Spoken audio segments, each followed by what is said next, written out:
হয়, আজি বিলাসীপাৰা শিক্ষাখণ্ডৰ অন্তৰ্গত শিক্ষক দিৱসৰ দিনাই কাজল শইকীয়া নামৰ দানৱৰূপী শিক্ষক এজনী ছাত্ৰীৰ লগত যৌন নিৰ্যাতনৰ প্ৰচেষ্টা চলোৱাত সেই যৌন নিৰ্যাতনৰ প্ৰচেষ্টা চলোৱাত এই নিৰ্যাতনকাৰী ছাত্ৰীজনে বিলাসীপাৰা আৰক্ষী প্ৰশাসনক অৱগত কৰাৰ লগে লগে ধুবুৰী জিলা আৰক্ষী অধীক্ষকে তৎপৰতাত সেই দানৱৰূপী শিক্ষকজনক গ্ৰেপ্তাৰ কৰি জেল হাজতলৈ প্ৰেৰণ কৰে। এতিয়া আমাৰ দাবী হ'ল সেই শিক্ষকজনক যাতে কোনো ধৰণৰ আইনৰ সুৰংগা দি হাৰি যাব নোৱাৰে। আমাৰ দাবী হ'ল তেওঁক অতি সোনকালে ফাষ্ট ট্ৰেক আইনৰ আদালতত আনি এই শিক্ষকক অতি সোনকালে দৃষ্টান্তমূলক শাস্তি প্ৰদানৰ লগতে অসমৰ ভিতৰত এনেকুৱা ধৰণৰ যাতে দ্বিতীয় কাণ্ড সংঘটিত নহয় এক উদাহৰণ দাঙি ধৰাৰ বাবে অসম চৰকাৰক আমি দাবী উত্থাপন দাঙি ধৰিছোঁ।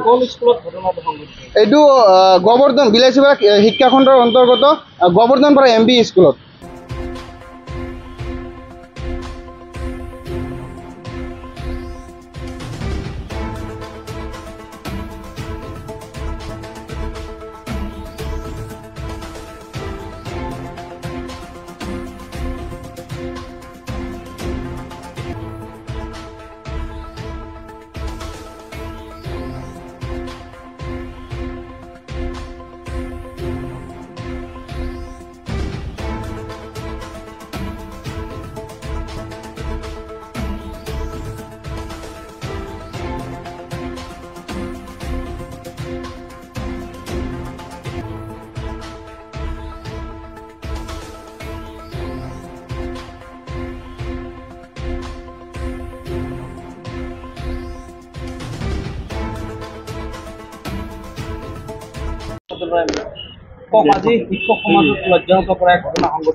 হয়, আজি বিলাসীপাৰা শিক্ষাখণ্ডৰ অন্তৰ্গত শিক্ষক দিৱসৰ দিনাই কাজল শইকীয়া নামৰ দানৱৰূপী শিক্ষক এজনী ছাত্ৰীৰ লগত যৌন নিৰ্যাতনৰ প্ৰচেষ্টা চলোৱাত সেই যৌন নিৰ্যাতনৰ প্ৰচেষ্টা চলোৱাত এই নিৰ্যাতনকাৰী ছাত্ৰীজনে বিলাসীপাৰা আৰক্ষী প্ৰশাসনক অৱগত কৰাৰ লগে লগে ধুবুৰী জিলা আৰক্ষী অধীক্ষকে তৎপৰতাত সেই দানৱৰূপী শিক্ষকজনক গ্ৰেপ্তাৰ কৰি জেল হাজতলৈ প্ৰেৰণ কৰে। এতিয়া আমাৰ দাবী হ'ল সেই শিক্ষকজনক যাতে কোনো ধৰণৰ আইনৰ সুৰংগা দি হাৰি যাব নোৱাৰে।